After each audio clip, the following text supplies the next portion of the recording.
What's up mga kakanlibak? Magandang araw. Ngayong araw ay tara samahan niyo muna kami at mangunguha tayo ng bayoko. Pero bago ang lahat, big shoutout pala dyan sa mga solid followers at solid viewers dyan. Mag-ingat po kayo palagi, lalo na doon sa mga lugar na bahain. Mag-ingat po kayo dyan. Huwag na po kayo lumabas kung hindi kinakailangan. Mga gusto pala magpa-shoutout dyan, comment lang kayo sa baba. Shoutout ko kayo sa mga susunod pa nating mga video. Balik pala tayo guys dito sa video. Kahapon lang nga pala ito dahil maulan nga niya panong kahapon ay naisipan namin ng pamangkin ko na manguha nga ng bayoko. Dahil sobrang lakas nga ng ulang kahapon ay sabi nga yung bayoko ay magalabasan daw nga nito mga ganitong bayoko pag ganitong maulan, kaya nagkuha nga kami nito, kasama ko nga yung pamangkin ko dito nagkuha. Medyo matagal ko na nga nabalak manguha nitong ganitong bayoko. Ang problema lang nga wala nga akong kasama, wala akong taga video. Hirap nga kasi pag naisa kang manguha nito dapat talaga ikaw may kasama na yung taga video. Balak ko nga sana dito ay magaligo ako habang nagkakuha kami na rin ni Lance Gym ng bayoko. Ang problema lang nga sabi ko pala nga mag-video ako ay baka mabasa nga yung cellphone natin hindi naman ito iPhone. Pag nabasa ito so masisira ito, wala tayo gamitin pang video nito. Tapos may nakita pa nga kami guys dito ng magandang bulaklak, hindi ko alam bulaklak bagang tawag diyan. Napakaganda niya, tingnan kita nyo naman yun comment nyo nga kung anong tawag baga doon sa na yun. Doon sa mga nakakakilala doon sa parang bulaklak na yun, comment nyo sa baba guys para malaman namin kung anong bagang tawag doon. So video pala nga pati guys na ito ay meron nga nag-request dito mga nguha daw nga ako nitong bayoko. At saka meron din nag-request na magkuha daw ako ng bayoko, tabigay ko daw nga sa kanya, abinta ko daw ay sabi ko nga abigay ko na lang sa kanya. Ang problema lang nga doon na hindi naman natin alam kung taga saan yun, hindi na siya nag-reply doon sa kanyang comment. Sabi ko taga saan siya, hindi na nag-reply. Medyo marami-rami na nga kami ditong nakuha na rin pamangkin ko dito. Ang hirapan nga kami manguha dito sa na ito, bayoko na ito na gasuot doon sa mga ilalim ng mga bato-bato ay delikado din siyempre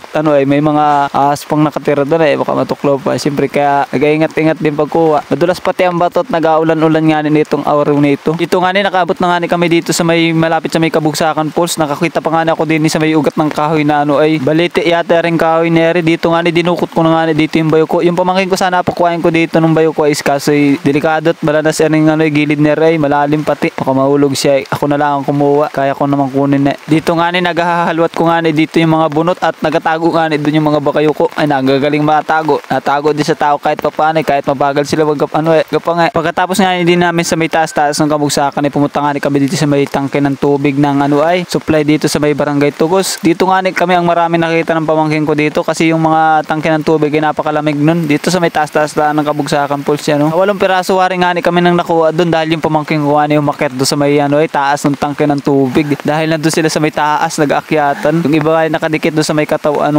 tangke. Pangkuha ko nga napakalalaki pati ng mga bayoko na nandun nakadikit sa may tangke. Napakatataba nila. Katapos nga namin manguha doon sa taas sa may tangke ng tubig dito bumaba na nga kami din sa may Kabugsakan Falls. Kala ko nga maliligo dito yung pamangkin ko kaso hindi, napakalamig daw kaya hindi na siya nagligo. Doon na lang kami magaligo sa amin pagka uwi. Pumasok pa nga kami dito sa kuweba, nagtingin kami din baka meron din yung bayoko nagatago kasi wala kaming nakita dito kaya lumabas na rin kami.